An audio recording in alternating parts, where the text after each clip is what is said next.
Yesterday, we were looking at some of the prophecies made by Jeremiah the prophet in the first year of Zedekiah, the last king of southern Judah. These prophecies were directed specifically toward the exiles that had been taken away recently into Babylon, telling them that they needed to just settle in for the duration, because it was going to be at least 70 years before God would let any of them come back to the Promised Land. And they also needed to quit listening to the false prophets that were telling them they were going to go back soon, that God was going to punish the Babylonians immediately and restore them back to Judah and to Jerusalem, because none of that was true. And Jeremiah even named names and predicted that at least two of them were going to end up being captured. These false prophets were going to be captured by King Nebuchadnezzar and burned to death. Now today, we are going to look at some of the other prophecies of Jeremiah that took place early in this kingdom of Zedekiah. The first one is very brief. It's in Jeremiah chapter 49, starting at verse 34. Jeremiah 49:34. The word of he who is that came to Jeremiah the prophet concerning Elam in the beginning of the reign of Zedekiah, king of Judah. So we know that Zedekiah came to the throne right around 597 BC. So somewhere in the neighborhood of that year, this is what God has to say about the country of Elam. Now, Elam is immediately east of the place where the Euphrates and Tigris rivers flow together into the ancient Persian Gulf. It is now part of Iran. Elam had been under Assyrian control. And so when the Babylonians started doing their rebellion against Assyria, the Elamites kind of joined in with breaking away from the Assyrians as well. But eventually, they themselves will be taken back down again because of things that they were engaged in. So that's what it says here. Verse 35, Thus says he who is of the hosts, Behold, I will break the bow of Elam, the mainstay of their might. And I will bring upon Elam the four winds from the four quarters of heaven, and I will scatter them to all these winds, and there shall be no nation to which those driven out of Elam shall not come. I will terrify Elam before their enemies and before those who seek their life. I will bring disaster upon them. My fierce anger, declares he who is. I will send the sword after them until I have consumed them. And I will set my throne in Elam and destroy their kings and officials, declares he who is. Now, this prophecy seems to come to pass pretty quickly after Jeremiah's time, whenever the Medes and the Persians start moving against the Babylonian Empire, which the Elamites were kind of connected to. So Elam is the first geographic region that falls to the Medes and the Persians. And they are scattered, exactly as it says here. But verse 39 makes a promise. In the latter days, I will restore the fortunes of Elam, declares he who is.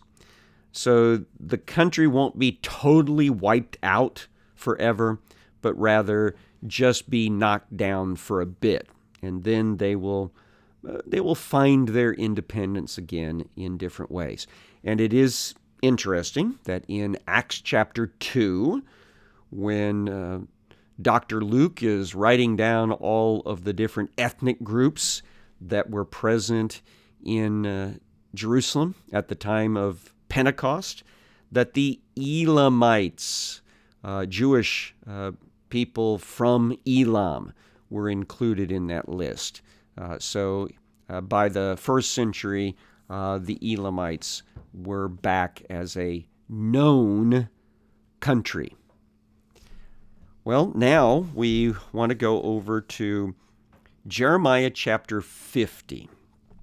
Jeremiah chapter 50 is written a little bit farther into the time of the exiles, after they've been there for a while in Babylon, and they've kind of settled in just like they were told to. But there is always this prayer, I think, going up. God, you need to punish the Babylonians because they've done bad things to your people. And the Babylonians will eventually come under God's judgment because of the things that they've done, and particularly toward the tail end of the Babylonian Empire. This prophecy given by Jeremiah is to let the Jewish people know God is fully aware of the Babylonian issues, and he's already promised you once, and now he wants to promise you again that there is a time of judgment coming for Babylon. And the Medes and the Persians play specifically in this extended passage in chapters 50 and 51.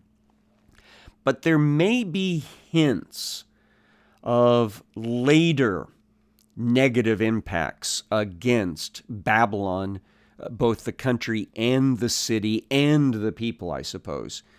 And there might even, this is just a lot of speculation on my part, there might even be a little bit of a hint of how literal Babylon might play into the final day of the Lord, that final 3.5-year period before Jesus comes back. It might, I think, be the secondary capital of the beast leader in the book of Revelation. I really believe that Rome will serve as kind of his first center of power during the final 3.5 years, but I am very much persuaded that he might, after destroying the area of Rome, head off to the Middle East and put up his headquarters at the ancient city of Babylon. Just a possibility. That's all I can offer it as. But you might hear little hints of that in this section. So Jeremiah chapter 50. The word that he who is spoke concerning Babylon, concerning the land of the Chaldeans by Jeremiah the prophet. Chaldea, just a very ancient name for the region on the Euphrates, just north of Babylon City, northwest of Babylon City, where society kind of got started. Verse 2, declare among the nations and proclaim, set up a banner and proclaim, conceal it not, and say, Babylon is taken. So this is picturing a time in the future where Babylon, which is at the climax of its power right now when Jeremiah is writing, it's going to be taken by foreigners. Bel is put to shame. Merodach is dismayed. Her images are put to shame. Her idols are dismayed. Bel is the Babylonian word for master. It's a way of referring to their god, their main god. Merodach also tied in with one of their patron deities. So when these foreigners come in, it'll be the Medes and the Persians, they will capture the gods of the Babylonians and shame them. Verse 3, for out of the north a nation has come up against her, which shall make her land a desolation, and none shall dwell in it. Both man and beast shall flee away. Now, some people are a little bit puzzled by this out of the north, because the Medes and the Persians are actually to the east of Babylon proper, Babylon City in particular. So why is it describing here as it's coming out of the north against them? And so some have suggested that this is a much more future prophecy where powers come out of the north against the revived city of Babylon. But that's not necessary because remember, Jeremiah is writing these words. And for him, Medes and Persians are also in the north. So they are a northern power that will be coming against Babylon. So I think that's all that may be indicated here. So in those days and in that time, declares he who is, the people of Israel and the people of Judah shall come together, weeping as they come, and they shall seek he who is their God.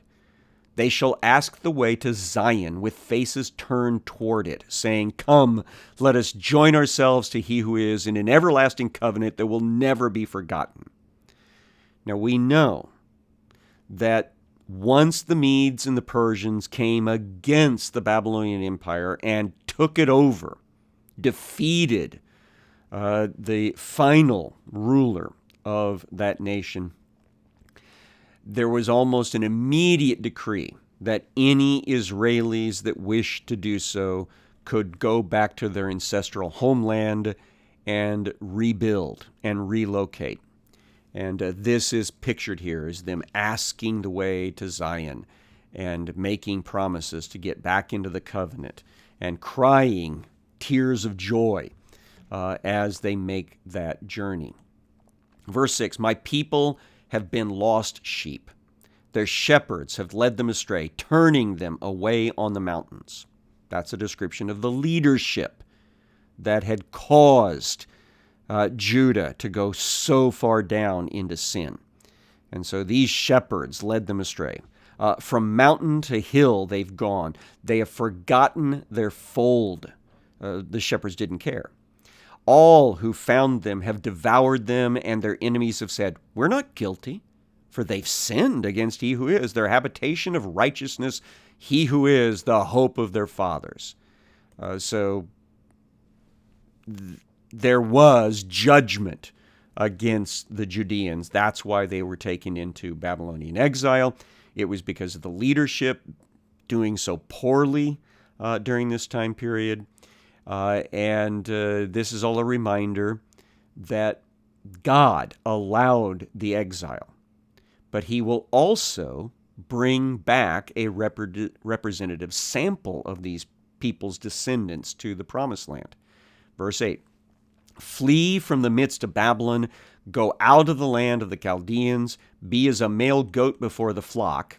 So basically a leading goat, to take a group of people out of Babylon down to Judea, which is exactly what Zerubbabel will do. He's the first one that leads the exiles of his community, of his time period, back to the promised land.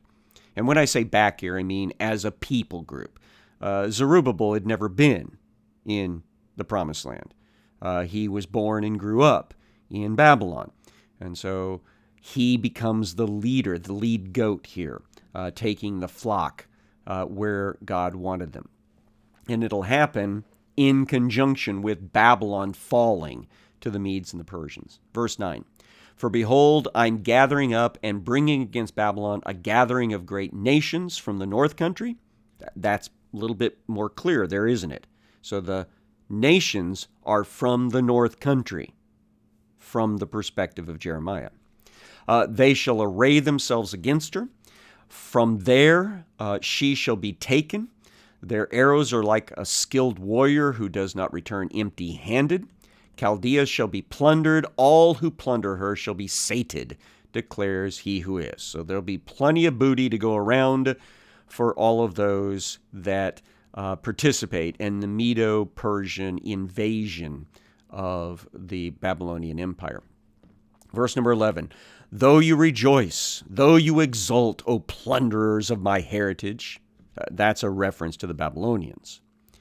Though you frolic like a heifer in the pasture and neigh like stallions, your mother shall be utterly shamed. That's a reference to Babylon City. and she who bore you shall be disgraced. Behold, she shall be the last of the nations, a wilderness, a dry land, and a desert. Because of the wrath of he who is, she shall not be inhabited, but shall be an utter desolation.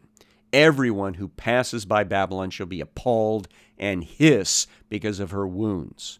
So the glories of Babylon that the exiles of Jeremiah's time knew, that'll all disappear. It'll be just desert with ruins, and people won't be living at Babylon City for years and years and years. Set yourselves in array against Babylon all around, all you who bend the bow. Shoot at her. Spare no arrows, for she's sinned against he who is. Raise a shout against her all around. She's surrendered. Her bulwarks have fallen. Her walls are thrown down.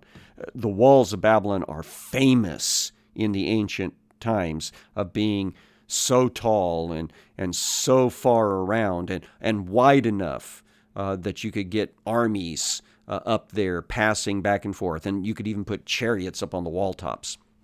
But those are going to be pulled down when the Medes and the Persians come through. For this is the vengeance of he who is. Take vengeance on her. Do to her as she has done. So just like she has been going through the Middle East, tearing down cities, ending kingdoms, taking exiles, that's what's going to happen to her. Cut off from Babylon the sower and the one who handles the sickle in time of harvest, because of the sword of the oppressor. Everyone shall turn to his own people. Everyone shall flee to his own land. Again, a reference to the idea that once the Babylonian Empire comes to an end, a lot of the people whose families had been sent into exile were now going to be allowed by the Medes and the Persians to go back to their ancestral lands. Verse 17, Israel is a hunted sheep driven away by lions. First, the king of Assyria devoured him. So that was the exile under the Assyrians, where the northern kingdom was taken. And now, at last, Nebuchadnezzar, king of Babylon, has gnawed his bones. So that's the Babylonian exile that, as we're talking, is in process. Verse 18, Therefore thus says he who is of the host, the God of Israel, Behold, I am bringing punishment on the king of Babylon and his land, as I punished the king of Assyria. I will restore Israel to his pasture, and he shall feed on Carmel and in Bashan. So the hills that were famous for places to keep your sheep. His desire shall be satisfied on the hills of Ephraim and in Gilead. And in those days and in that time, declares he who is, iniquity shall be sought in Israel, and there shall be none. And sin in Judah, and none shall be found, for I will pardon those whom I leave as a remnant. Now, when you read that last line there, that sounds like the millennial period, doesn't it? When sin is a past thing permanently. The resurrection has taken place, and the righteous live in the new heaven and new earth. So it's possible, as I've said in my introduction, that some of the things in this prophecy go far beyond the judgment of God against Babylon at the hands of the Medes and the Persians. Verse 21, Go up against the land of Merathaim, which has the sense of double rebellion, so that's about Babylon. Against the inhabitants of Pekod, that's punishment, so it's, again, Babylon. Kill and devote them to destruction, and do all that I've commanded you. The noise of battle is in the land, and great destruction.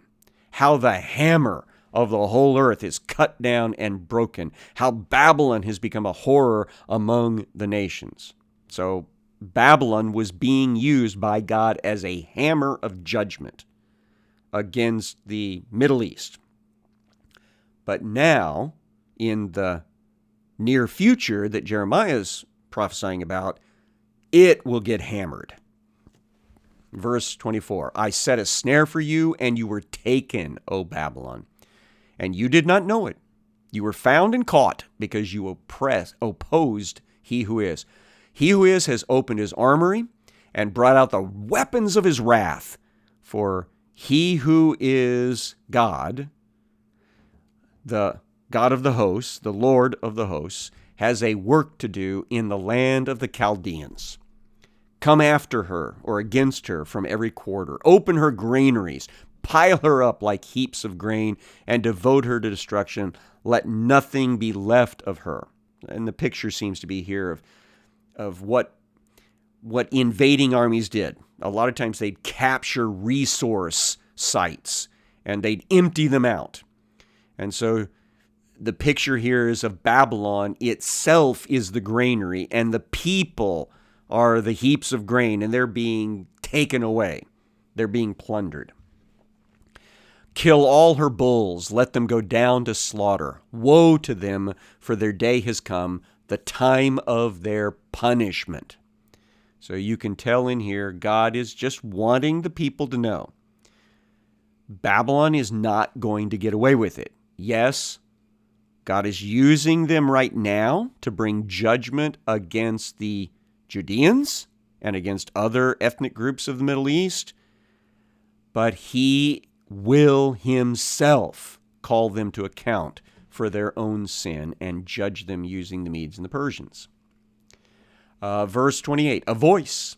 They flee and escape from the land of Babylon to declare in Zion the vengeance of he who is our God, vengeance for his temple. So when they come back under Zerubbabel, one of the topics will be God has avenged the destruction of the temple by the Babylonians by destroying Babylon. Verse 29, summon archers against Babylon, all those who bend the bow. Encamp around her, let no one escape. Repay her according to her deeds. Do to her according to all that she has done. For she has proudly defied he who is, the Holy One of Israel. Therefore her young men shall fall in her squares, and all her soldiers will be destroyed on that day, declares he who is. We keep seeing this contrast between what the Babylonians do in their invasions and what will be done to them in the invasion of their country. Behold, I'm against you, O proud one, declares he who is the God of hosts. For your day has come, the time when I will punish you. The proud one shall stumble and fall, with none to raise him up. And I will kindle a fire in his cities, and it will devour all that is around him. Thus says he who is of the hosts, the people of Israel are oppressed, the people of Judah with them. That would be the idea that God first, in judgment, used the Assyrians to take northern Israel into exile. He's currently in the process using the Babylonians to take the people of Judah into exile. So they're oppressed. All who took them captive have held them fast. They refuse to let them go. Their Redeemer is strong. He who is of the hosts is his name. He will surely plead their cause, and that he may give rest to the earth, but unrest to the inhabitants of Babylon. So basically, yes, right now, no ethnic Israelis are being allowed to leave to go back to their ancestral homes. But they will be given that opportunity once the Medes and the Persians take down Babylon. Verse 35, a sword against the Chaldeans, declares he who is, and against the inhabitants of Babylon, against her officials and her wise men, a sword against the diviners, that they may become fools, a sword against her warriors, that they may be destroyed, a sword against her horses and against her chariots, and against all the foreign troops in her midst, that they may become like women, a sword against all her treasures, that they may be plundered, a drought against her waters, that they may be dried out. For it is a land of images, and they are mad over idols.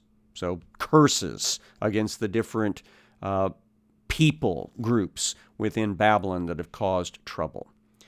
Therefore wild beasts shall dwell with hyenas in Babylon, and ostriches, which is not the proper English word. That's kind of a held over from medieval translations. That's not correct. There are no ostriches in that part of the world. The word has something to do with a very noisy animal. And so whatever it is, once Babylon becomes just a heap of ruins, wild animals are going to move in and make lots of noise. She shall never again have people, nor be inhabited for all generations. Now, this is another one of the passages that people look at and go, well, Babylon has had people living near the ruins of Babylon City. So maybe this hasn't been fulfilled yet. And so they look toward a future fulfillment of Babylon being destroyed, such as perhaps that's where the beast leader has his final kingdom in the book of Revelation, and when Jesus returns, it is obliterated, fulfilling this passage. Maybe. We do know, though, that the ruins of Babylon City are not inhabited as a city, but rather are just an archaeological site. It is a World Heritage Site that tourists and scholars visit. So it's not really a repopulated city at all. Verse 40, as when God overthrew Sodom and Gomorrah and their neighboring cities, declares he who is, so no man will dwell there, and no son of man shall sojourn in her. So again, not altogether certain how to apply this part of the passage, that Babylon will be pretty much obliterated and no longer lived in. How strict are we supposed to be in our application of that wording? Well, we've run out of time, so we will mark our place right there. And I hope to see you tomorrow when we, Lord willing, get back into the Word.